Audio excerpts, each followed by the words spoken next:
Bismillahirrahmanirrahim. Assalamualaikum warahmatullahi wabarakatuh.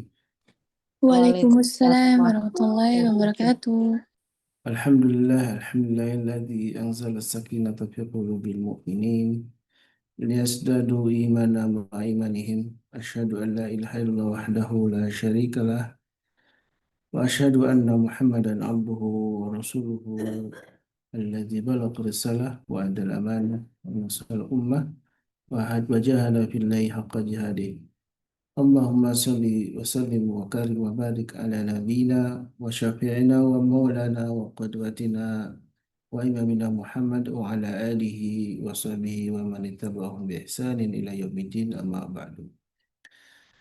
Pertama-tama tentu kita panjatkan puji dan puja hanya kepada Allah. Tentu rasa syukur kita yang selalu kita rasakan setiap saat atas semua nikmat yang telah Allah berikan kepada kita. Tentu bersyukur menjadi eh, salah satu yang harus kita lakukan karena dengan syukur maka Allah akan tambah kenikmatan itu. Salawat dan salam tentu senantiasa kita mohon kepada Allah untuk senantiasa dilimpahkan untuk baginda Nabi kita, baginda Rasulullah SAW, juga untuk keluarga beliau dan juga para sahabatnya. Mudah-mudahan kita pun termasuk umatnya yang kelak pada dapat syafaat dari beliau. Allahumma amin. Sahabatku yang bukan Allah, kembali berjumpa dengan guru kita Ustaz Dodi Al-Jabari dan juga Abah Ruli ya. Dan di pagi ini kita kembali melanjutkan dalam program Ayah Bunda, sekolah Ayah Bunda yang mudah-mudahan senantiasa memberikan kita inspirasi dan motivasi untuk menjadi keluarga terbaik, keluarga sebagaimana yang mengikuti teladan Rasulullah SAW, keluarga yang tentu kita punya satu visi dan misi yang sama, masuk surga sekeluarga. Masuk surga tentu juga dengan para sahabat semuanya. Dan mudah-mudahan dengan wasilah majelis ilmu ini, kita saling bisa memberikan syafaat. Amin. Allahumma amin. Dan di pagi ini, tema yang eh, insya Allah akan disajikan dalam obrolan penuh hikmah bersama Ustaz Dodi Al-Jamil dan juga Ustaz Ruli Renata, Abah Ruli, yang insya Allah sama-sama akan membahas tentang betapa kisah-kisah dari Al-Quranul Karim yang sebagian besar dalam Al-Quran ini memang sepertiga penuh dengan kisah-kisah hikmah ya. Dan inilah yang sesungguhnya kita punya sebagai orang tua punya tanggung jawab untuk menyajikan kepada anak-anak kita, menyampaikannya kepada anak kita betapa teladan-teladan hikmah-hikmah yang ada dalam Al-Quran menjadi sebuah bagian yang selalu kita ceritakan kepada anak-anak kita. Dan inilah kisah-kisah yang Alhamdulillah sudah juga sering disampaikan oleh guru kita Saudari Al-Jambari ya. Misalkan dalam surat Yusuf yang tentu banyak sekali kisah hikmah yang kita bisa ambil dari perjalanan Yusuf alaihissalam, Nabiullah Yusuf yang menjadi juga teladan dalam bagaimana proses kehidupan beliau, Nabi kita yang Nabi Yusuf alaihissalam, yang alhamdulillah menjadi bagian juga yang bisa kita ambil hikmahnya. Dan tentu banyak juga hikmah-hikmah dalam kehidupan kita yang bisa kita sharing bersama dalam sekolah ayah bunda ini. Assalamualaikum Ustaz.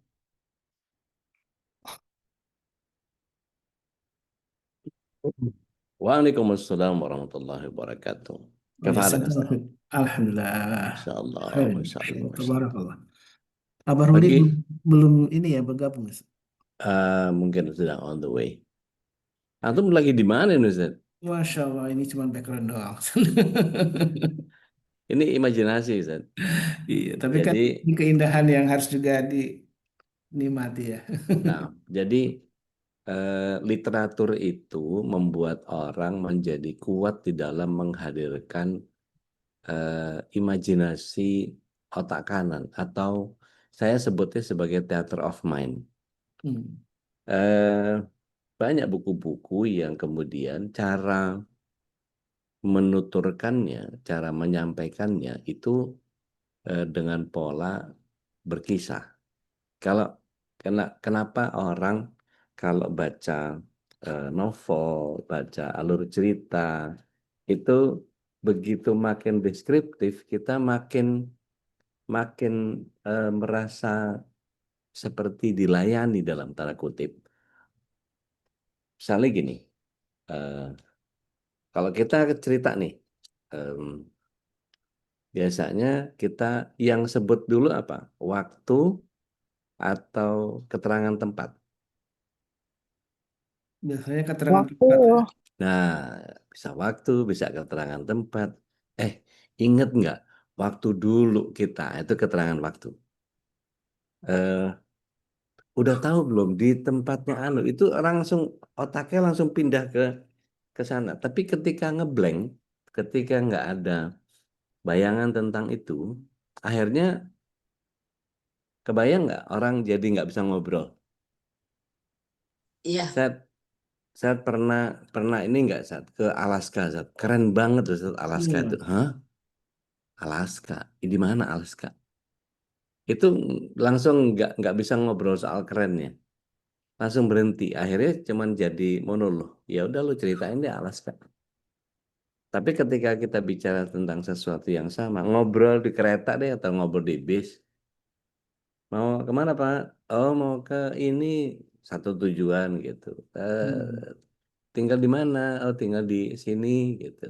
Eh, keluarga di mana? Apa segala macam. Oh, itu ngobrol. Biasanya yang dicari apa? Something in common, sesuatu yang sifatnya Punya kesamaan ya. punya kesamaan gitu.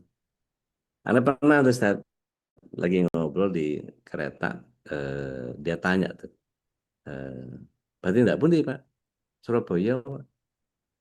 Oh, Surabaya. Anu, saya juga Surabaya. Mana Surabaya? Lamongan. Alah, Surabaya sama Lamongan kan jauh begitu. Tapi ya begitu cara cara orang untuk dapat sesuatu yang bisa diobrolin sama itu. Mampir dulu ke Surabaya kayaknya. Mampir ke Iya. Surabaya baru ke Lamongan. Nah, cara saya untuk mengimbangi lawan-lawan bicara, termasuk ngobrol sama Ustadz Ruli ini kan jalan-jalannya kemana-mana kan ya. Masya Itu Allah lihat ya. pagi-pagi udah Benar. ngayap kemana tuh tahu tuh. Masya Allah. Abah lagi di mana, Bah? Di Prince Abdul Aziz, Ustaz. Masya Allah kan, gitu tuh dia tuh. Nggak ngomong, tahu ngilang, ngebolang atau kemana gitu kan. Ini kan tempat yang Ustaz sering datangi. Masya Allah, Lagi Masya nunggu, Allah, lagi Masya nunggu Allah, jemputan. Masya Allah, Masya Allah, Masya Tadi Allah. baru landing jam setengah satu. Jam setengah. Ini baru. Ya nanti kita live dari Madinah lah hari ini. Masya Masya Allah. Allah, Masya Nah, Allah, berarti Masya kalau Allah. ngomong tentang Madinah, kalau orang yang sudah pernah ke Madinah itu nyambung saja. Iya. Obrolannya lebih seru lagi ya. Nah, biasanya aneh kalau nggak punya literatur tentang itu atau nggak punya pengalaman tentang itu, berusaha cari di Madinah ada apa sih? Hmm. Sehingga bacaan itu yang memperkuat saya untuk ngobrol sama sama orang. Begitu. Masya Allah. Ahlan wa sahlan Ustaz. Ahlan Eh, Bik. Allah, Masya di Allah. sana cuaca gimana Ustaz? Dingin, panas?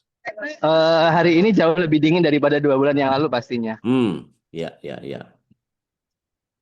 Ya, ya. Udah akhir tahun biasanya begitu ya kalau di Saudi dingin.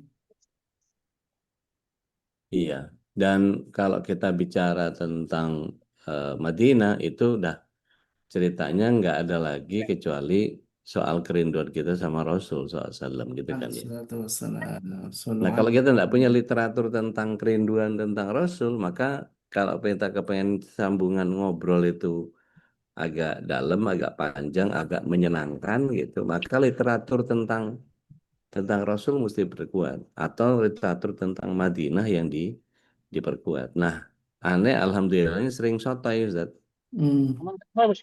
Di ini katanya ada ini, di itu katanya ada itu, omongan orang aja atau biasanya tulisan-tulisan yang sifatnya hanya apa?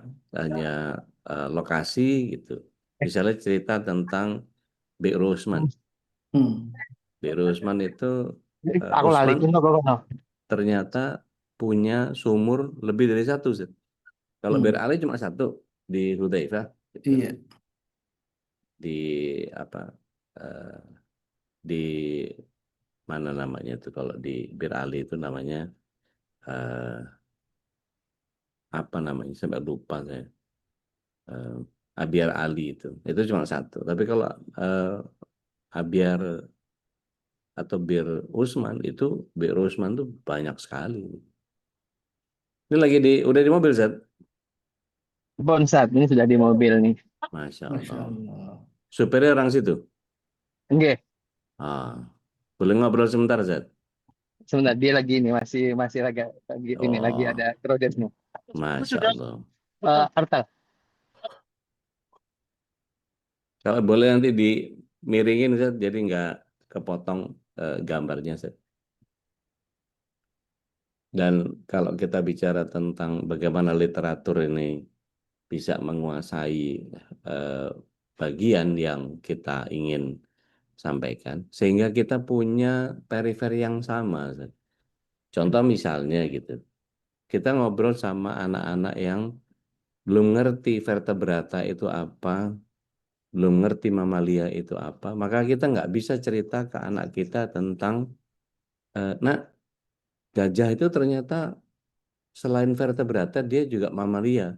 Itu kalau nggak nyampe, hah, maksudnya apa ini? Akhirnya nggak nyambung. Iya. Gitu. Padahal ini masalah literatur gitu. Nah, ketika anak-anak kita jejali dengan buku-buku, kita jejali dengan kemampuan baca atau minat baca, sebetulnya berkali-kali saya sampaikan bahwa siapa di antara kita yang jadi anggota perpustakaan gitu. Kenapa itu penting? Karena makin makin banyak orang yang punya istilahnya, makin banyak orang punya bacaan tentang segala sesuatu, dia akan dibentuk eh, paling tidak kekayaan memori yang ada di kepalanya menjadi sangat luar biasa. Bayangin Ustaz, kalau eh, orang punya kemampuan membaca Al-Quran dan memahami isinya, itu uh, luar biasa. Itu khazanahnya apa ya? Dia punya kosakata saja sudah begitu begitu luar biasa gitu. Masya Allah. Ini Ya, menuju menulis. menuju ke hotel, Zat. Ya ini udah Masya keluar Allah. bandara kita mau ke hotel.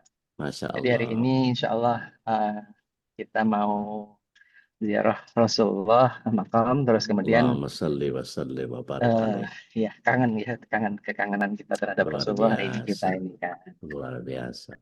Boleh di vertikal, Zat? Oke, oke. Ya, ini drivernya dari Bangladesh. Masya Allah. Bangla. Assalamualaikum Habibi. Nah, saya pakai headset, saya pakai Oh, headset pakai karena biar tidak earphone. ini Siap, ya, siap, earphone siap. ya.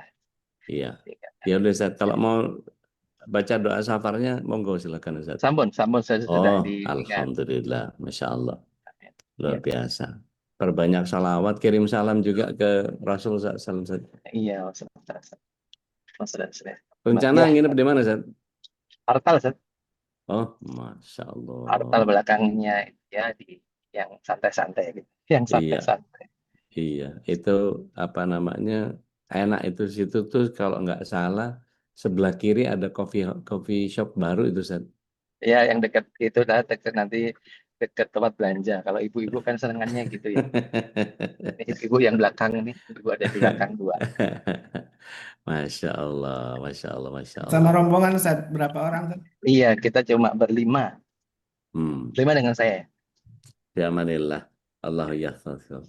Ya, tadi yang sampaikan Ustadz Dodi tadi sebenarnya kan makanya tadi ya, kalau saya sering kalau dalam acara saya sering ngomong tidak ada orang yang mau dinasehati, tapi semua orang pasti senang diceritai. Ya, Nah, itu sebenarnya kata kuncinya di situ. Dan cerita itu kan harus ada konten, ada konteks. Seringkali kita ceritanya itu ada kontennya tapi nggak ada konteksnya atau dibaliknya. Itu jadi hmm. masalah. Jadi kalau pastikan ceritanya ada kontennya, itu kontennya di kekiniannya, kedisiniannya, dan konteksnya juga clear. Dan jangan bohong. Ini yang jadi masalah seringkali Ya, bohong. iya, iya, iya. Oh, berarti aneh banyak salah nih, Ustaz. Karena biasanya kalau dulu awal-awal Ya, bimbing itu seolah-olah kayak udah paling aja udah gitu. Karena belum belum pernah ke Mekah, belum pernah ke Madinah gitu. Tapi begitu nggak apa-apa, cerita, Ustaz, kan? Nah, ini berbeda. Ceritanya kan tidak menyatakan saya sudah di sini. Itu kan oh, berbeda. Nah, kan masalahnya di situ kan. iya, iya, iya. Yang paling Jadi penting adalah tidak ada kebohongan. Antara bohong sama dusta kan beda ya Ustaz ya. Nah, ini harus saya harus ini nih. Apa bedanya bohong dan dusta ini harus clear gitu. Kalau dusta itu ada kriminal Ustaz. Kalau bohong Oh, itu kalau bohong itu bisa jadi ada ada tujuan yang sebetulnya baik di situ.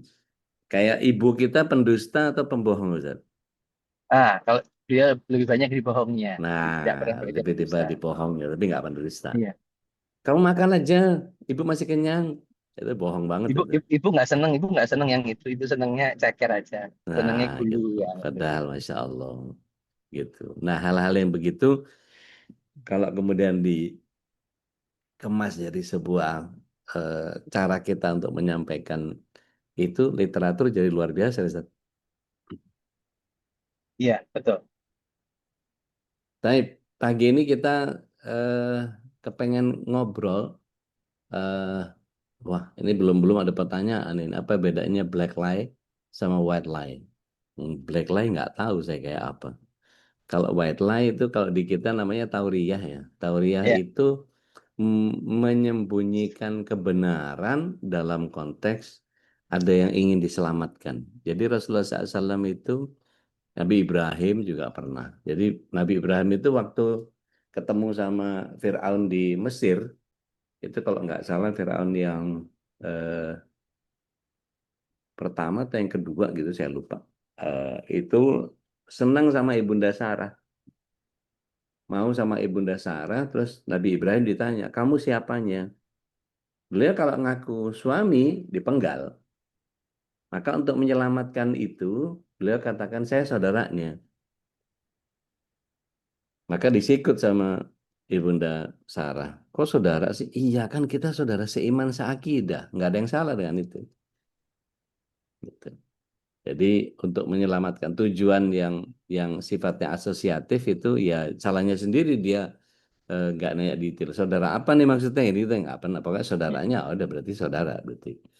Sama tapi kayak hati-hati, Rasul. Ya, mohon maaf, ya, Zat. Di Jawa itu monggo. hati-hati dengan konteks giroh pantas. Hmm. Giroh pantas itu ya bohong untuk pantas-pantasan aja. Oh, ya, Misalkan, ya. iya, contoh ketemu di mall. Iya nih anaknya ngajak ke mall, padahal emaknya yang ngajak.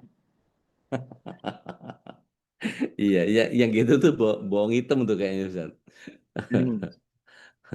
Rasulullah SAW juga pernah tuh waktu ketika apa ketika beliau duduk di depan rumah, tiba-tiba ada seorang laki-laki yang tergopoh-gopoh ke beliau. Ya Rasulullah, selamatkan aku, selamatkan aku, selamatkan aku. Maka Rasulullah SAW suruh masuk ke rumah, gitu, sembunyi di dalam.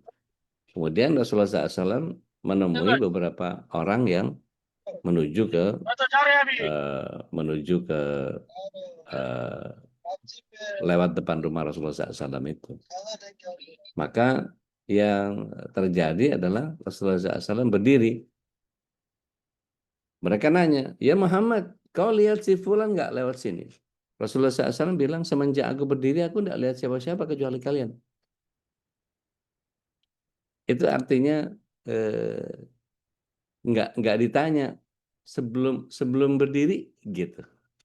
Artinya ada bagian yang memang ingin disembunyikan. Nah, itu kalau white lie, kalau yang tauriah. Kalau black lie saya nggak tahu teh. Punten pisan gitu. Baik, kita balik lagi ke bagaimana kekuatan literatur ini menjadi penting untuk kita menyampaikan begitu banyak hikmah. Kita lanjut sambil trekking ke Madinah ya, Ustaz. Iya, Kan gini, Ustaz, di Al-Quran itu ada begitu banyak kisah hikmah yang kalau kita sepakat bahwa tidak ada yang ideal untuk bisa jadi template keluarga yang ideal itu seperti apa. Karena masing-masing punya perjalanan dan kronikanya masing-masing. Uhud nih Ustaz. iya, Zat. Masya Allah. Masya Allah. Di sana jam berapa nih Ustaz? Jam Jam 1? jam 2. Oh jam 2. Masya Allah. Mudah-mudahan kita semua bisa panjang umur nyampe ke sana ya. Amin, amin. Amin ya Allah, amin. Nah, ketika eh, memperbincangkan kisah-kisah para nabi itu begitu banyak hikmah yang kalau kita bedah secara eh, pretelan-pretelan gitu ya, kita ambil bagian-bagiannya. Nabi Adam dari pertobatannya, Nabi Ayub dari ketaatannya, Nabi Yakub dari kesabarannya, nah itu tuh membuahkan bagian yang sangat luar biasa. Kemarin Anda sudah sampaikan tentang bagaimana kesabaran Nabi Yusuf dari mulai dianiaya sama saudaranya sampai kayak begitu, kesabaran sampai akhirnya beliau berjaya jadi apa raja muda gitu ya di Ya, Mesir gitu. Itu jadi bagian yang sabarnya luar biasa ya gitu. Itu ya. Jadi kalau kan gini, San. ya, Mohon maaf. Jadi kan karenanya Iqra itu kan Bismillahirrahmanirrahim khalaq ya. hmm, Iqra itu Bismillah dengan menyebut nama Allah kan. Akhirnya berarti POV-nya kan POV Allah yang harus dipakai, ya bukan POV sepakat, kita. sepakat. Karena kalau POV kita jadinya zone, jadinya banyak banyak ini itunya kan. Nah, Ya, kalau ya, ya, POV-nya Allah akhirnya kita kan akhirnya POV-nya jadi jadi husnudonnya ada ya. mencari hikmahnya di mana itu kan menjadi sesuatu. Kalau nggak gitu Hmm, akhirnya ya tadi. Makanya menceritakan itu hati-hati ketika bercerita. Kalau kita kan berkisah ya bukan mendongeng ya. ya, Ketika berkisah dipastikan zonnya kemudian sangkanya dihindarkan. hmm, Makanya kita perlu menjadikan, nah ini yang penting. Jadi membaca itu bi- harus diingat itu loh. Kata awalnya itu dengan menyebut nama Allah, bukan membaca ya, dengan ini itu enggak gitu. ya, ya, ya. Kan kalau kita lihat ini, San, betapa banyak hikmah yang bertebaran di kisah-kisahnya para nabi Ya, itu. eh Menjadi multitafsir mungkin banget kan, Ustaz? mungkin, mungkin. Artinya ketika kita melihat sesuatu dengan POV yang juga berbeda, apa itu nggak termasuk apa namanya mempergunakan atau memanfaatkan zone kita, Ustaz? Artinya Boleh? dalam Ya, konteks berbaik sangka sama Allah. Oh mungkin Allah kepengen ininya, kepengen apanya ya, dan seterusnya gitu. ya, betul. Berarti kan kita perlu merujuk saja. Walaupun kita Hmm, kan, nah, makanya tadi literasi kan fungsinya untuk merujuk tadi kan. Masya Kalau bahasa ini kan Allah. rujuk ila sunnah gitu Ya, kan. ya, Rujuk ya, ila ya, sunnah itu ya. di sini. Jangan akhirnya nafsirnya sakleme gitu kan. Akhirnya jadi macam-macam gitu kan. Betul. Nah ini yang menjadikan kita harus Oh, menjadi saya harus paham. ininya di sini tuh. Ya, Kuncinya di sini gitu. saya paham kenapa Rasulullah SAW menyatakan barang siapa yang menggunakan akal dan logikanya memahami Al-Quran, dia berdosa meskipun dia benar. Itu jadi bagian yang setiap orang tidak boleh semaunya sendiri gitu ya. Karena ternyata udel itu nggak seenak itu, Ustaz. Ya.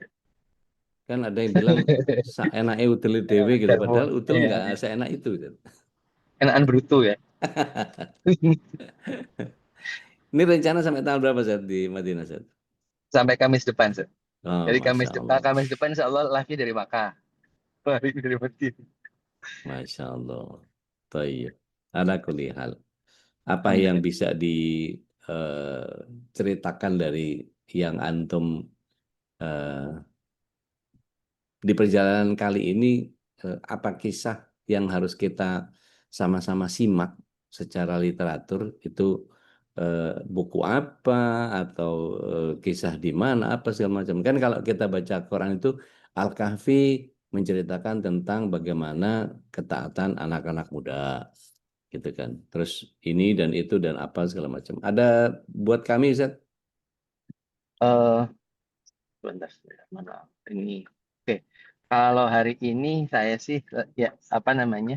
Belum ada yang khusus yang Siap. pasti deketin dengan Al-Qur'an terus saja, deketin Masya Al-Qur'an Allah. terus saja Masya Allah. dan pastikan kita apa namanya? Hati kita terpaut ya. Masya Karena Allah. kerinduan kalau kata Syarawi kan kamu pengen ditolong seberapa besar pertolongan Allah ya seberapa besar kedekatanmu dengan Al-Qur'an gitu. Masya Allah. Dan menurut saya, Ya, orang yang tidak terpaut dengan Al-Quran itu bukan berarti kemalasan, Ustaz. Itu tandanya Allah nggak mau berinteraksi sama dia, gitu kan ya? iya, Ih, itu betul. ngeri, ngeri banget itu ya Allah. Kalau sampai ada satu hari orang nggak berinteraksi sama Al-Quran itu, kayak apa ya? Nggak Dan kebayang di saya. tadi dalam konteks berkisah tadi, dalam konteks berkisah tadi, kan 2/3 itu isinya kisah. Nah, Nah, 2/3 isinya kisah. Allah itu ingin mentarbiah kita dengan kisah-kisahnya. Dan berarti memang sebenarnya terjadinya perulangan-perulangan saja. iya, iya, Perulangan-perulangan, tinggal kita mau mendapatkan hikmahnya atau tidak. iya. Setiap suami ya pasti ya begitu gitu kan. Iya. Ada ada model perempuan yang model kayak begitu, yang buruk-buruk dihindari, yang antagonis, yang protagonis diikutin gitu. Cuma protagonisnya nanti derivasinya bisa meretelin satu-satu, panjang banget itu. Zat. Kita bisa melihat nggak di ujung itu ada menara indah sekali.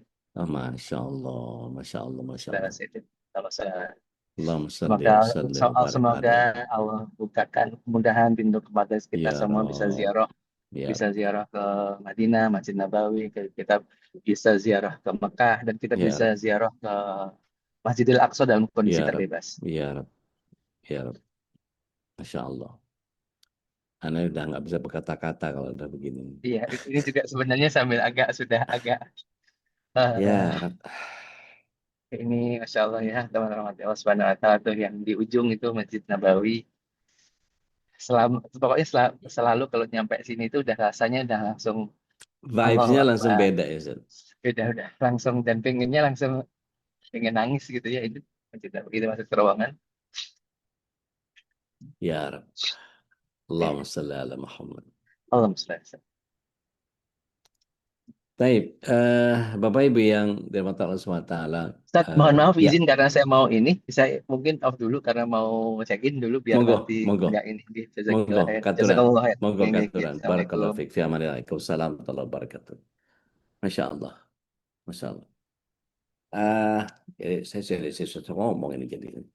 Em, Begini Bapak Ibu yang dirahmati Allah SWT, kekuatan bacaan itu dia tidak hanya sekedar eh, menambahkan pemahaman, tetapi yang lebih menarik adalah bagaimana kita bisa masuk ke dalam ruang yang mana saja yang kita inginkan.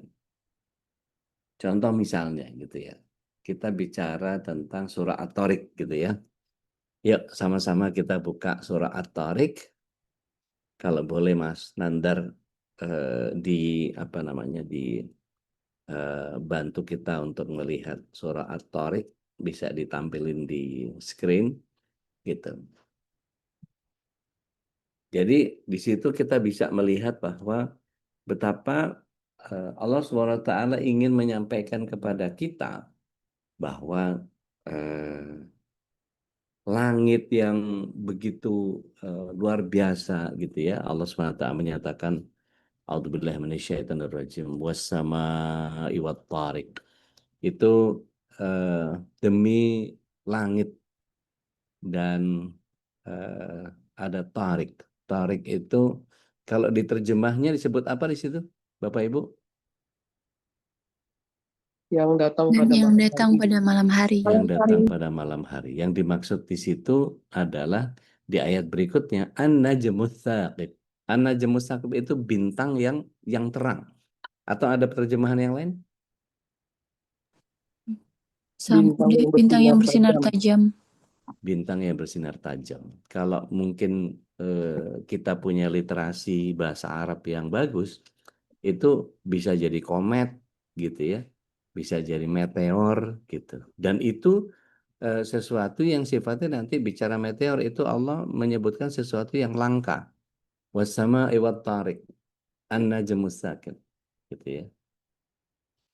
Kemudian Allah SWT menyebut wa ma adraka mat tarik, gitu ya, wasama iwat tarik, demi langit dan yang datang pada malam hari. Wa ma adraka mat tarik.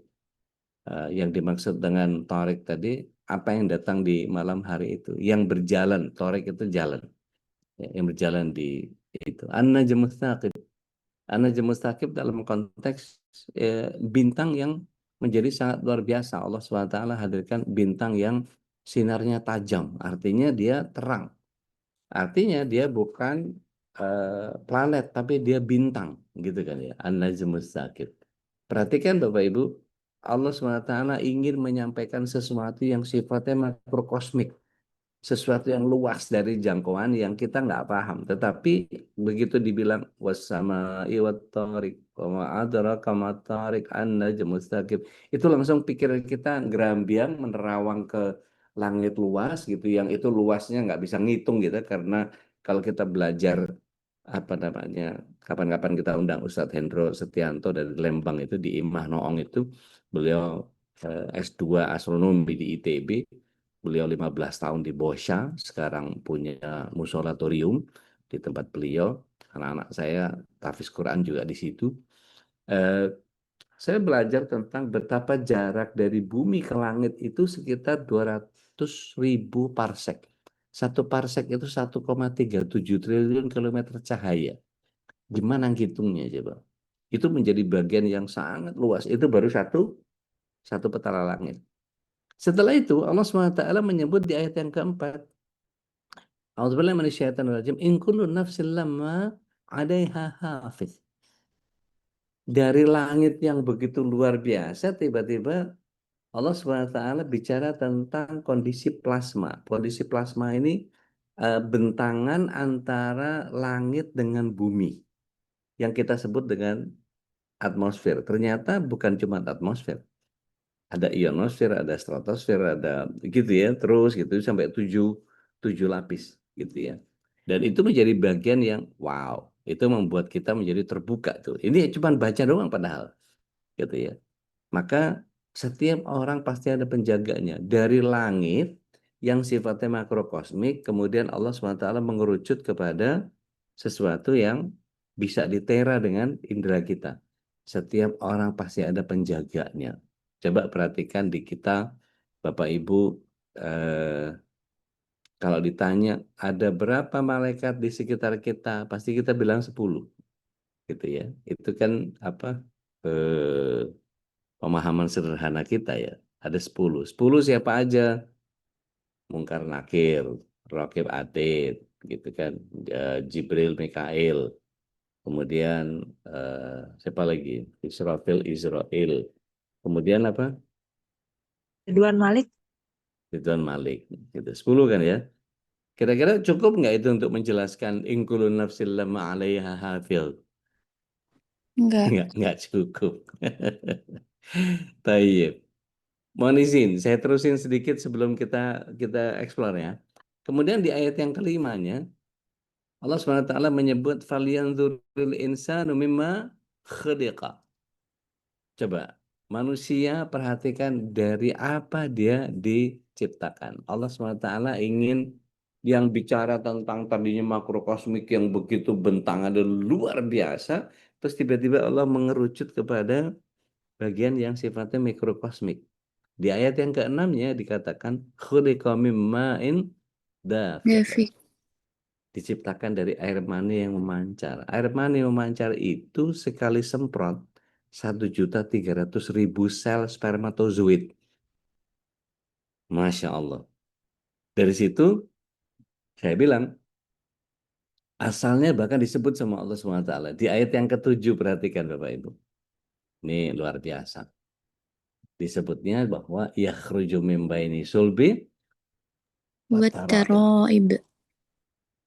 Yang keluar dari antara tulang pulbinya laki-laki, tulang sulbi itu tulang ekor, gitu. Itu kalau dokter bilang L1, L2, L3, L4 tuh, ya, lumbar. Terus kemudian wataraib itu tulang tulang pedang-pedangan ini, tulang pedang-pedangan. Jadi bukan tulang dada, tulang pedang-pedangan. Kalau ini selangka, gitu ya, selangka yang melengkung ini, rusuk yang paling atas selangka, terus kemudian ada tulang pedang-pedangan, itu yang megang rusuk sampai ke ulu hati itu baru kebuka begitu. Coba Bapak Ibu bayangkan, kalau kita perhatikan ayat ini saja gitu ya, secara literatur Allah SWT ingin membedah alam raya yang sifatnya makrokosmik yang luar biasa, luasnya nggak karuan. Terus tiba-tiba Allah menguasai sesuatu yang sifatnya kecil dan sangat kecil sehingga kita tidak mampu ngelihat yang kecil itu sendiri. Artinya mikrobioma yang luar biasa itu menjadi bagian yang eh, luar biasa. Dan di ayat 8 ini dikatakan innahu ala roja'i laqadir. Sungguh Allah benar-benar kuasa untuk mengembalikan hidup setelah mati. Nah, saya tidak sedang membahas tentang surat ini, tetapi dari Al-Quran ini, syukran Mas Nandar, barakallahu fiik. Jadi, kalau kita perhatikan literatur yang Allah SWT sediakan di Al-Quran itu, salah satu saja sudah begitu begitu luar biasa. Ini artinya memberikan kepada kita bahwa itu baru satu surat saja, gitu ya. Kalau mohon izin, kita mengetahui bagaimana proses kehidupan manusia. Kita bisa mulai dari surat 7 ayat 172. Ada yang berkenan mau baca? Monggo, silakan. Ini kita bicara tentang literatur yang Allah sediakan sebagai sebuah sarana untuk kita kembali kepada Al-Quran dan memahami bahwa fitrah fitrah setiap kita itu adalah bagian yang seharusnya kalau kita punya kekuatan literasi dalam Al-Quran, maka insya Allah kita menjadi orang yang lebih tenang tuh. Gitu. Ada yang berkenan ketemu surat 7 ayat Udah, 172? Mangga teh. Silakan teh. ayat 172. Nah, Auzubillahiminasyaitonirrajim. Dan ingatlah ketika Tuhanmu mengeluarkan dari sulbi atau tulang belakang anak cucu Adam keturunan mereka, dan Allah mengambil kesaksian terhadap roh mereka, seraya berfirman, bukankah aku ini Tuhanmu? Mereka menjawab, betul, engkau Tuhan kami. Kami bersaksi, kami lakukan yang demikian itu agar di hari kiamat kamu tidak mengatakan, sesungguhnya ketika itu kami lengah terhadap ini. iya. Pernah ingat nggak kalau ada apa namanya guru menjelaskan gitu ya, terus kemudian bercandanya gitu. Beliau ini waktu pembagian hidung beliau nggak datang. Itu bercandanya apa namanya kami-kami yang suka ngeledekin orang yang pesek gitu.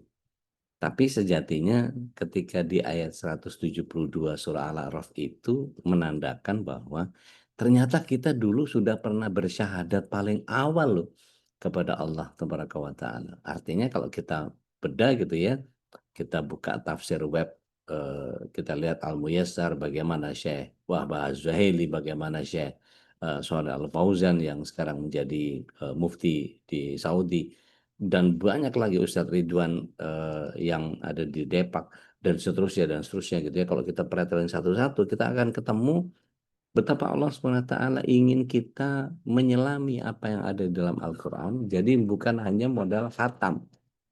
Tidak boleh hanya sekedar khatam. Tapi kita harus paham apa yang ada di dalam ayat itu. Sehingga perhatikan oleh kita bahwa ketika ada pertanyaan-pertanyaan kepada saya terutama, ketika saya jawab dengan ayat, dia langsung langsung nggak bisa ngelak atau nggak bisa berusaha.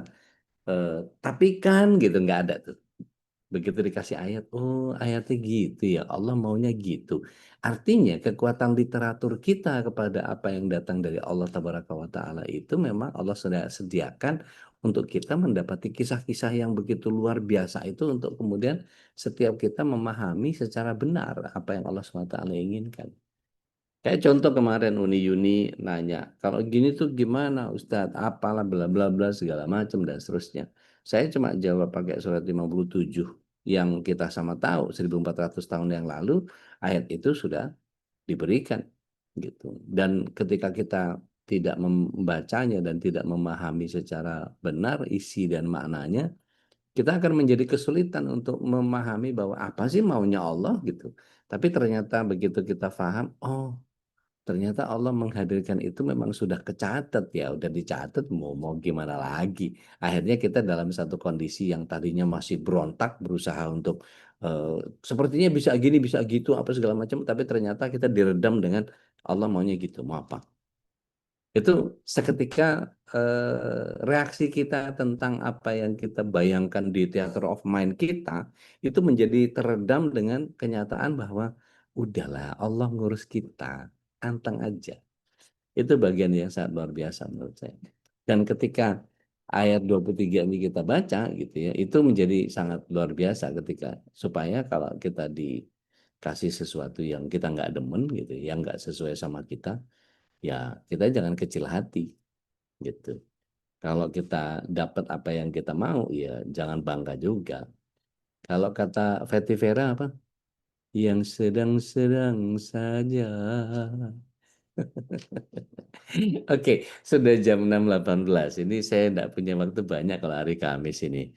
Bapak Ibu, yuk kita sharing yuk tentang kekuatan literasi ini. Seberapa hebat literatur itu kemudian membentuk anak-anak kita menjadi yang sekarang ini. Atau kita sendiri terbentuk dari literasi. Karena saya tidak terbayang oleh saya kalau saya tidak punya Mas Tito yang mendorong saya untuk banyakin aja bacaan. Kamu bisa ngelewatin orang-orang S2, S3 bahkan kalau bacaan kamu setara dengan mereka. Dan dari sejak saat itu saya nggak pernah merasa minder bahwa saya cuma lulusan SMA gitu. Karena bacaan yang jadi penting. Karena kuliah itu kata beliau gitu ya. Itu nggak tahu saya disenang-senangin atau beliau berusaha membesarkan hati saya karena nggak kuliah gitu. Kayaknya sih yang kedua tuh. Jadi beliau katakan nggak penting kuliah. Kuliah itu cuma belajar bagaimana menyampaikan gagasan. Kita diajarin struktur penyampaian gagasan apa segala macam dan seterusnya. Gitu. Yuk, saya balikin dulu ke Ustadz Khalis supaya kita bisa apa masuk ke dalam sebuah pembelajaran yang luar biasa tentang literatur. Tafadhol Mas Ustaz. Masya Allah, tabarakallah. Dan mudah-mudahan juga Ustaz Ruli bisa gabung juga, Ustaz ya. Masih bisa gabung. Jadi kita menutup kajian di pagi ini dengan obrolan hikmah tentang bagaimana kisah itu menjadi penyempurna dalam pendidikan akhlak kita, Ustaz ya. Karena tentu ketika kita punya literasi yang banyak dan sumber utama itu dari Al-Quran, Ustaz ya. Dan betapa banyak karena disebutkan tadi juga Ustaz Ruli, 2/3 dalam Al-Quran itu adalah semuanya kisah dan banyak satu kisah-kisah yang bisa diceritakan oleh kita terhadap anak-anak kita. Kisah Nabi Yusuf aja tuh luar biasa panjangnya dan juga itu Masya Allah, Masya Allah. bisa dikisahkan oleh kita orang tua terhadap anak-anak kita. Nah ini pernahkah kita kayaknya memang harus ada pelajaran berkisah saja, bagaimana cara berkisah. Anda udah tawarin loh, udah lama loh. Iya, itu penting sekali kita diajari bagaimana sih cara berkisah. Kan terus ada aturannya saja, ada strukturnya ya. Ya kalau apa namanya dalam teori jurnalistik kan jelas tuh ada tuh. Nah, ini uniknya, Zat. Kalau kita literasi itu biasanya gini, punten ya, saya nggak tahu ini ngelangkahin pakem atau enggak. Tapi kalau saya perhatikan, bahasa Arab itu punya keluasan sastra yang kadang-kadang Allah SWT tidak melulu mutadak khobar, mutadak khobar, mutadak khobar. Kadang-kadang ada bagian retorik yang Allah SWT atau Rasul SAW hadirkan. Hmm. Gitu. Misalnya gini, ada sesuatu yang Rasulullah SAW kepengen buka cakrawala berpikirnya para sahabat. Kalian tahu nggak tentang sesuatu yang mereka nggak tahu pasti, tapi cara Rasulullah SAW menyampaikan sesuatu setelahnya, Dengan bertanya ya. iya, pertanyaan itu kan membuat orang, apa tuh? Itu langsung apa istilahnya eh, level level vibrasi alfa kita langsung kebuka karena begitu kita apa tuh gitu kan? Nah sama kayak orang ngomongin orang juga gitu. Udah tahu belum? Hmm. Ternyata gitu. Itu ngomongin orang tuh isinya. Iya. Gitu. Dan Tetapi, sering juga menyebut menyebut apa permisalan saja ya. nah, Itu nah, permisalan kalau juga itu sering lebih menyebutkan. lebih ke majaz ya, Hmm. lebih ke majaz dan itu banyak sekali. Ketika Allah misalnya gini, aro'aital ladzi, itu kan apakah kau perhatikan gitu. Terus ditutup biasanya dengan afala yatafakkarun, afala tatakun, afala yang zurun, afala. Jadi apakah engkau mau memperhatikan, apakah engkau mau melihat, apakah engkau mau eh, bersaksi dan seterusnya dan seterusnya. Afala yang zurun, afala takilun, afala itu bagian yang wow gitu. Itu kalau aneh di literatur Al-Quran itu terutama ada banyak hal yang kemudian kalau dibolak-balik itu ternyata bermakna yang luar biasa. Contoh sederhana misalnya, iyyaka na'budu wa iyyaka nasta'in gitu. Itu menjadi bagian yang kalau kita baca na'budu iyyaka wa nasta'inu iyyaka, ternyata maknanya berbeda, Ustaz. Hmm. Na'budu iyaka, kami beribadah kepadamu, Dengan kepadamu lah gitu ya. ha, Jadi hanya kepadamu lah gitu kan. hanya Itu jadi nggak ada bias, nggak ada yang lain-lain. Itu jadi bagian yang wow, sebegitu hebatnya bahasa Arab itu yang secara literatur, kalau kita baca Al-Quran dan hadis itu isinya bahasa Arab semua, Ustaz. Dan buku-buku kalau kita ke Harvard University itu boleh kita saksikan betapa mukaddimah itu masih ada satu satu tembok yang berisi betul-betul Innal hamdalillah nahmad. Khutbatul hajjah itu ada di situ, Ustaz. Masya Allah. Ini Harvard loh ya. Ini Harvard loh ya, gitu. Itu luar biasa. Baik, monggo silakan Silakan teman-teman. jemaah yang ingin bertanya. Bagaimana literatur membuat Anda menjadi seperti sekarang? Dan Literatur itu ya kisah ini kenapa begitu bisa lebih menguatkan ya dalam proses menanamkan mungkin akhlak atau mungkin kesadaran terhadap seseorang. Itu kisah itu begini, apa Ustaz. yang Kalau aneh, kalau ini pendapat ya, bisa salah, bisa keliru, mohon dikoreksi kalau keliru. Kalau teman-teman bilang itu cemiu, ya correct me if I'm wrong gitu ya. Em, Nabi-nabi terdahulu itu selalu mukjizatnya dengan visual. Nabi Musa dengan visual, Nabi Ibrahim dengan visual, Nabi Sulaiman dengan visual. Gitu. Tetapi hebatnya Rasul Shallallahu Alaihi Wasallam dengan narasi, Hmm. dan selesai dengan narasi itu semua. Coba kisahnya siapa yang orang nggak langsung kebayang secara virtual? Orang mana yang ketika baca kisah-kisah itu kemudian kalau misalnya gini, cerita tentang Nabi Musa. Nabi Musa disuruh melemparkan tongkatnya, kemudian tongkatnya berubah jadi ular. Itu langsung langsung imajinasi kan, Ustaz. Di Hmm. kotak kanan tuh langsung langsung punya theater of mind sendiri gitu. Itu jadi bagian yang luar biasa ketika kita bicara alhamdulillah kita dapat Al-Qur'an gitu. Nggak kayak Injil gitu. Injil mak ketepuk blok gitu satu satu kitab penuh gitu. Nggak kayak Al-Qur'an. Al-Qur'an itu ada kasus khusus turun ini, ada kasus ini turun ini, ada kasus ini turun ini. Dan itu membuat orang menjadi memahaminya oh gitu gitu. Dan itu menyusun menyusun pemahaman itu secara konstruktif. Gitu kalau dari aneh, Ustaz. Masya Allah.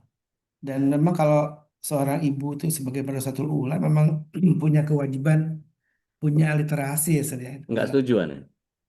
untuk bisa mengisahkan terhadap anak-anaknya. Nggak setuju aneh, Ustaz. Gimana, Ustaz? Harus bapaknya. Terus bapaknya. Iya. Maka kalau bapaknya tolol, hancur tuh keluarga. Artinya seorang ayah dia harus punya kekuatan narasi, harus punya kekuatan literatur. Artinya kan dia sebagai kawam, Ustaz. Dia sebagai penentu arah keluarga. Dia sebagai penopang keluarga. Dia sebagai yang bertanggung jawab atas menuju ke surganya sebuah keluarga. Maka kalau cuma dibebankan kepada istri saja, sementara suami hanya sebagai robot pencari uang, maka agak kurang tepat sih, gitu. Kalau aneh ya, nggak tahu yang lain gimana. Artinya dua-duanya memang harus punya peran dalam Betul. Artinya menanamkan. kekuatan literaturnya harus dua-duanya. Atau saling isi, Zat. Hmm.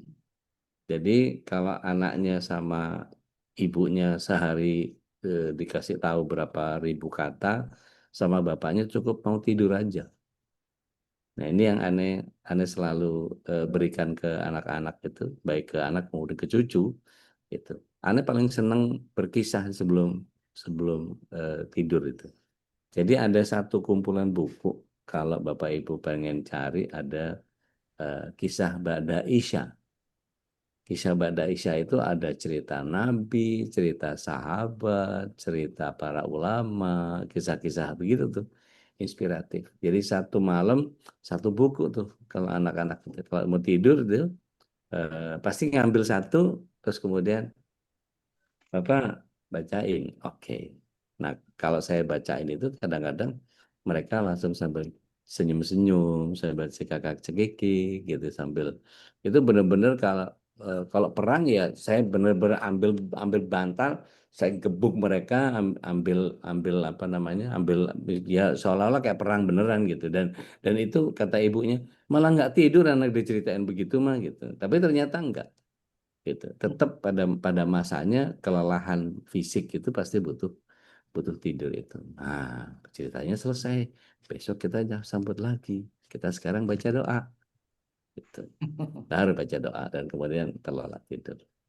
Dan satu hal yang paling sering saya sampaikan ke anak-anak itu rangkaian ucapan. Saya campur-campur sih Ustaz. Ada bahasa Inggris, ada bahasa Jepang, ada bahasa Indonesia gitu. Saya coba ditanya sama anak-anak saya, apa yang Ustaz Dodi sampaikan ke anak-anak sebelum tidur. Mereka hafal semua tuh. Oyasuminasai itu bahasa bahasa Jepang. Itu selamat malam, selamat tidur gitu. Oyasuminasai. Night night itu selamat malam gitu. Have a nice dream, mudah-mudahan mimpi indah gitu.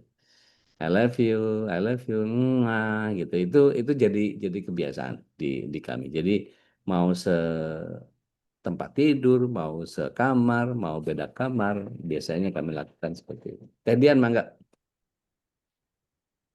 Assalamualaikum warahmatullahi Waalaikumsalam wabarakatuh. warahmatullahi Ngedengar ceritanya udah kebayang Maher nanti bisa bahasa Jepang, bisa bahasa Arab, bisa bahasa Inggris. Sementara aku cuma bisa 2 ngajarin, bahasa Inggris dan Perancis dan Indonesia. Iya, Mau bahasa Jawa sama bahasa Sunda. enggak apa-apa teh. Pouvez-vous parler français? Je parle français un petit peu. Masya Allah. Cuma kursus doang udah di CCF zaman dulu di Senopati. Itu literatur juga loh. Artinya kalau kita kemudian saya sendiri nggak pernah apa namanya nggak pernah belajar. Tapi karena dulu itu modusnya kepengen deketin perempuan-perempuan cantik yang asalnya dari mereka gitu. Ya udah deketin dengan gaya pendekatan biasa lah. Apa buaya cap kadal apa playboy cap kampak apa kayak gitu-gitulah. Gitu ya. Itu Udah kan kalau kalau aku ceritanya karena kerja jadi resepsionis di Hotel Bintang 5, terus Masya ada Allah. salah satu tamu baik banget gitu. Namanya Terry Lavong. Terus ini suka bilang Mr. Terry, Mr. Lavong, saya sekarang udah belajar bahasa Prancis gini-gini. Terus karena dia regular guest gini, coba kamu praktekin ini. Terus cuma bisa segitu-segitu doang. Oh ya udah saya belajar deh gitu. Makanya dari situ jadi kepacu gitu. Masya Sementara Allah. yang lain teman-teman karena mencari suami orang bule, dia berusaha untuk memikat si Mr. Lavong itu gitu. Udah Ya, siap.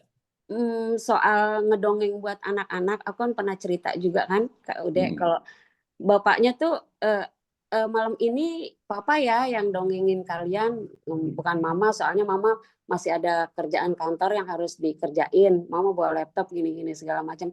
Terus ada cerita lucu udah, almarhum tuh bacain, terus itu si kakak terus ketiduran, mungkin karena dia di kantor tuh kan dia harus itu apa namanya akuntan gitu yang ngitung uang apa segala macam itu, kecapean, terus udah gitu ketiduran, terus kakak ngomong gini, kadang aku suka ngomong ke papanya Pak E gitu, mama Pak E top katanya gitu.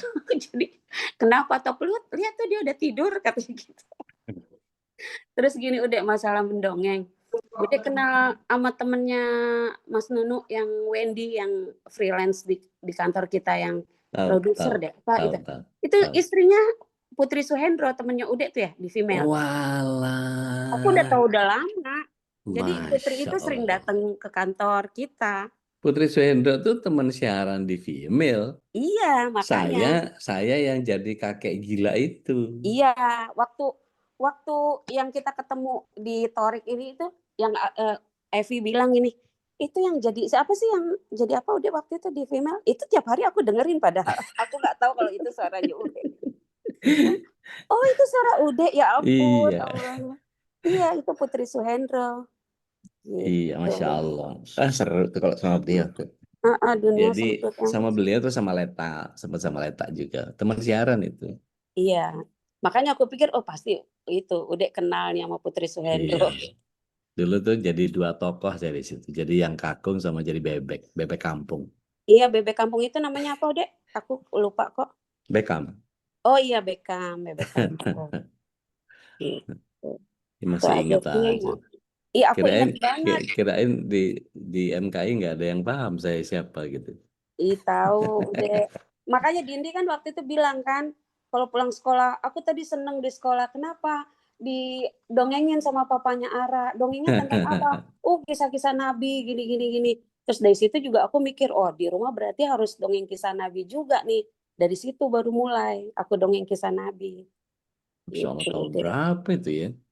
Ya Dindi SD sama Ara SD, Ya Dek. salam. Masya Allah. Itu aja sih, udah mau sharing. Baik, Terima barakallah. kasih. Masya Allah. Assalamualaikum. Mudah-mudahan manfaat. Wassalamualaikum warahmatullahi wabarakatuh. Yudwi, iya udah yang harus punya literasi Al-Quran dan hadis itu Bapak. Iya sih, mesti bareng-bareng sih, nggak harus cuma Bapak doang. Kalau mengarahkan anak dan istri pakai logika biasanya akan jadi diskusi, ya, berdebat. Tapi kalau ayat Al-Quran dan hadis yang disampaikan, maka akan didengarkan dengan nilai paham dan bukan dongeng. Baru sadar kenapa anak-anak lebih mendengarkan abinya daripada saya. Kalau ibu-ibu tuh kebanyakan, kalau bapak itu deng deng deng deng selesai, gitu.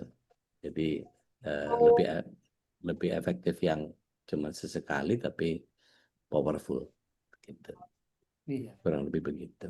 Ini bapaknya sedikit di Zoom ini nih, kebanyakan emak-emaknya ya, Ustaz. Bapak-bapak kan udah ada Jumatan, Ustaz. Seminggu sekali aja diceramahin. Dan ini memang harus di-share juga ya ke suaminya gitu, ke ayahnya gitu ya, tadi karena tanggung jawab untuk mendidik anak itu pada Ayo bikin yuk kelas ayah berkisah yuk. Aneh udah dari kapan tahu tuh anak Mas Elo tuh. Aneh samperin ke IKL tuh waktu itu. Aneh bawain orangnya. Nggak digagas ya sudah gitu. Nggak apa-apa. Tapi ya memang apa ya butuh effort sih gitu. Iya. Nggak tahu gimana ntar. Iya. Monggo silahkan. Kalau ada yang ngedukung, ayo kita bikin nih. Tuh, bikin ya. Gitu. Mungkin kalau ayah karena juga aja sedikit, mungkin ya hari apa yang bisa kita manfaatkan Jumat berkisah. Kalau di anak saya itu sekolah, di sekolah anak saya itu ada setiap hari Jumat itu ada berkisah, Ustaz. Itu gantian Hmm, di Kutab.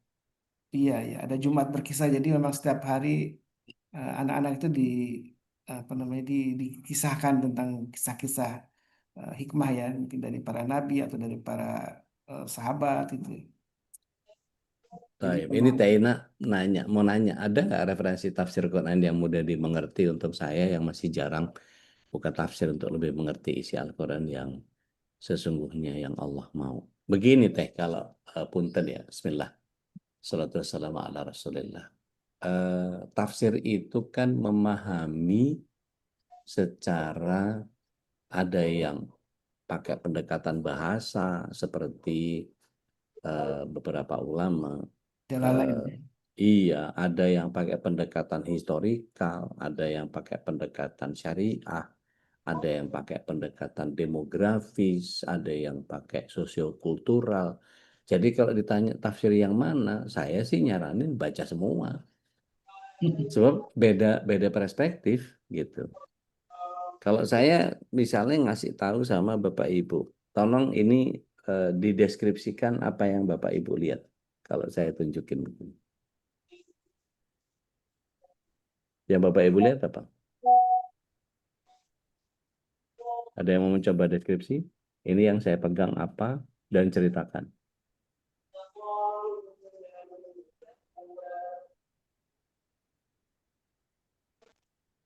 Ada anteng semua ini. Ada yang bisa deskripsi nggak? Apa ini?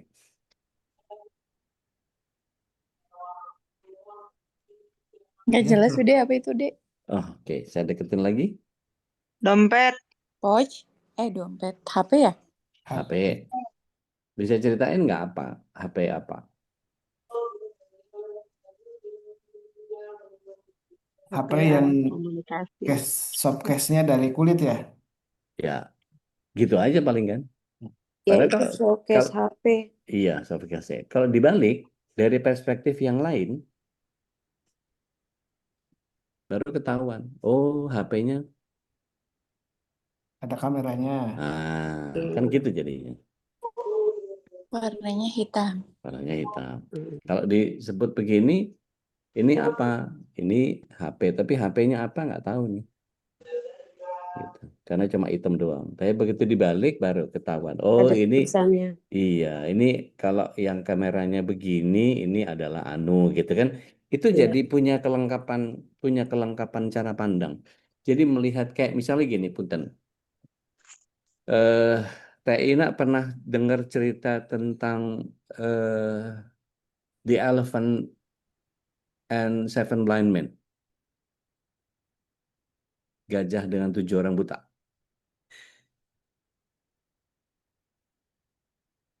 Pernah baca nggak Teh? Oke, belum.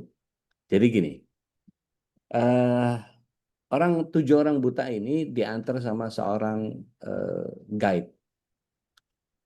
Mereka datang ke kebun binatang. Orang buta bisa lihat nggak? Enggak. Yang mereka lakukan apa? Meraba. Maka dikasih tahu sama guide-nya, ini di depan kita kalau Anda maju 2-3 langkah, itu sudah ada gajah. Silahkan kita dekati, bayangkan bentuk gajah itu seperti apa. Maju mereka. Rek. Yang satu bilang, oh ternyata tipis ya. Berarti pegang apanya? Telinganya. Telinga. Ternyata pesing ya bau. Ternyata pegang apa? Buntutnya. Pegang Tuannya. ekornya. Gitu. Ternyata gede ya. Pegang apa? Badannya. Badannya. Ternyata kayak pohon kelapa ya. Pegang apa? Kakinya. Nah, Kakinya. ternyata keras ya kayak gigi dan Gadingnya. panjang gadingnya. Sehingga 7 orang ini bercerita tentang, oh gajah itu gini toh, nggak gitu. Seperti yang 7 orang katakan, maka perspektif tiap orang menjadi beda-beda karena tiap orang punya POV yang berbeda. Gitu kalau nanggepin tafsir itu teh. Jadi nggak bisa kita cuman satu tafsir, udah Ibnu Katsir aja gitu. Tapi nanti begitu ketemu sama tafsir yang lain gitu ya. Nah, makanya saya kalau di tafsir bab itu kepengennya kebaca semua, tapi ada kesempatan untuk monggo silahkan dibaca sendiri. Dan biasanya kalau di Quran itu kan saya selalu kasih linknya untuk dibuka dan silahkan dibuka sendiri. Karena saya sendiri belajarnya dari awal memang buka semuanya.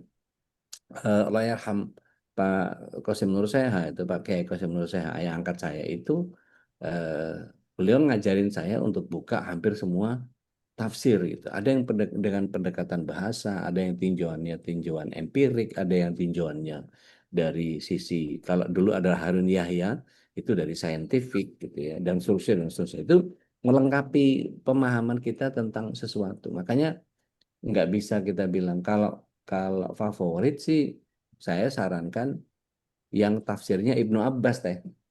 Pokoknya kalau yang tafsirnya Ibnu Abbas aman udah gitu. Makanya termasuk doa yang Kak Tuan Guru Suparman Fajar selalu menutup khatmil Quran yang kita baca itu doanya Ibnu Abbas. Allahumma rahamna bil Quran. Itu doa khatmil Quran dari Ibnu Abbas. Nggak ada sunahnya, tapi ketika itu kita baca isinya dan Allah aminkan, malaikat nyatat. Oh, luar biasa. Makanya saya bilang jangan ditinggal, jangan ditinggal, jangan ditinggal. Ini kadang-kadang begitu tutup majelis langsung cup live gitu. Jangan, tutasin dulu, baca itu. Baca itu. Karena sangat boleh jadi kalau kemudian salah satu dari sekian banyak doa yang kita lantunkan terus kemudian diaminkan oleh para malaikat dan kemudian Allah ijabah, luar biasa itu. Salah satu aja. Allahumma rahamna bil Quran, kasih sayangi aku dengan Al-Quran. Waja'alhu lana imama wa nuran, jadikan dia petunjuk dan jadi pembimbingku. Wa huda wa rahmah. Allahumma zakirna minhuma nasina. Banyak lupa kan kita. Begitu diingetin ayat, oh iya pernah baca ini, oh iya pernah baca ini. Terus apa? Warzuqna Nah, rizkikan, tilawatahu. rizkikan kepada kami. Warzukna tilawatahu. Jadi setiap hari jangan sampai kita nggak baca Quran. Wah, itu Masya Allah, satu huruf saja membuat kita menjadi dapat pahala 10. Bismillahirrahmanirrahim. 190 dapat sudah. Gitu doang. Masya Allah. Gitu kurang lebih. Wakadalik barakallah. Yang lain silakan. Masih ada waktu nih. 2 menit lagi. Silakan yang ingin berbagi atau bertanya ya, bagaimana kisah ini bisa menjadikan eh, kita sebagai keluarga ya memiliki banyak hikmah dengan eh, terus mengambil hikmah, dan kisah itu memang kalau dari salah satu ulama berawal dari kata kisah, artinya juga meneladani, mengikuti jejak. Masya Jadi Allah. memang kita memang ketika membaca kisah ini salah satunya untuk mengambil hikmah atau ibrah. Dan di akhir surat Yusuf Zat ya, kenapa Allah menceritakan kisah ini? Memang ada tujuannya sebagai ibrah untuk orang-orang beriman ya, Iya. orang bertakwa ya. Dan di akhir setiap ayat yang Allah SWT ingin kita melakukan sesuatu itu biasanya ada tujuan akhir atau bagian penandasan yang Allah SWT hadirkan. La'alakum tashkurun, la'alakum tattaqun, la'alakum. Nah, itu bagian yang agar kamu, agar kamu. Jadi udah dikasih petunjuk begitu sama Allah, udahlah Al-Quran aja lah. Gitu. Kalau bisa diimbangi sama hadis yang keren. Gitu.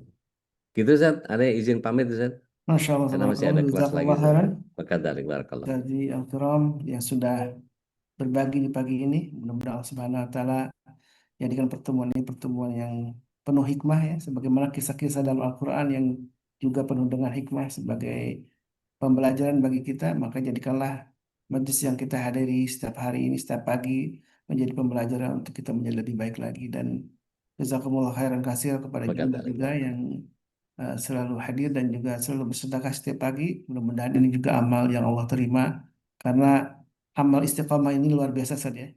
Disebutkan dalam sabda Nabi yang mulia itu termasuk amal yang paling dicintai Allah gitu ya. Kalau walaupun sedikit, tapi karena rutin, alhamdulillah gitu ya, kita istiqomah, baik sedekah maupun tadi baca Quran, kemudian berkisah terhadap anak-anak kita. Sungguh itu nanti hasilnya yang luar biasa. Allah Masya akan Allah, Masya Allah. jadikan amal yang paling dicintai Allah Subhanahu wa taala. Ya Rabb. Dan kita doakan guru kita Ustaz Duli yang sedang safar ya ke Tanah Suci, dan mudah-mudahan juga doa-doa yang dilantun oleh beliau, yang disampaikan oleh beliau juga sampai ke kita.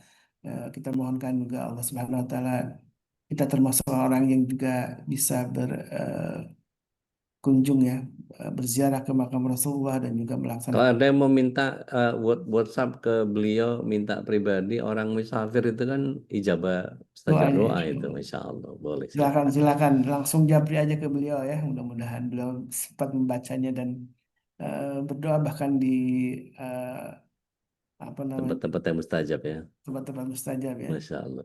Masya Allah.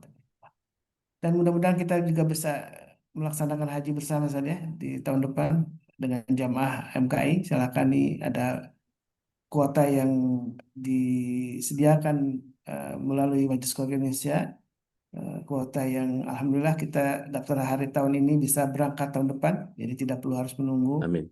Amin Allahumma amin. Dan ini kesempatan yang alhamdulillah kita diberi kepercayaan gitu ya untuk menjadi wasilah gitu untuk jamaah semuanya yang ingin pergi haji secepat mungkin, tidak perlu harus menunggu. Silakan untuk mendaftar. Kita informasinya disediakan oleh Mas Nandar. Nanti silakan kontak admin, dan juga bisa juga langsung kontak UD ya yang ingin dapat detail bagaimana apa yang harus dilakukan, karena ini memang upaya kita ingin majlis ini majlis yang penuh keberkahan gitu. Salah satunya apapun ibadah yang menjadi kewajiban kita bisa terlaksana dengan baik melalui fasilitas atau wasilah yang disediakan oleh majlis yang kita cinta ini.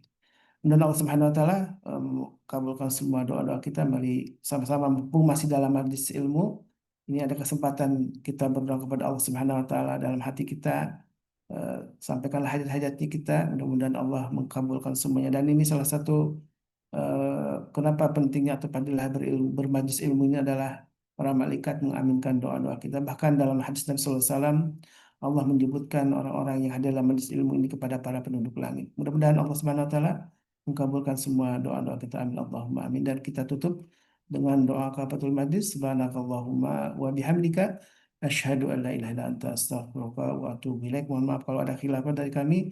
Assalamualaikum warahmatullahi wabarakatuh. Assalamualaikum warahmatullahi wabarakatuh.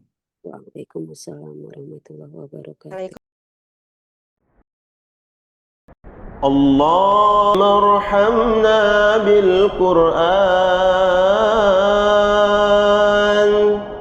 واجعله لنا إماما ونورا وهدى ورحمة. اللهم ذكرنا منه ما نسينا وعلمنا منه ما جهلنا وارزقنا تلاوته آناء الليل وأطراف النهار واجعله لنا حجة يا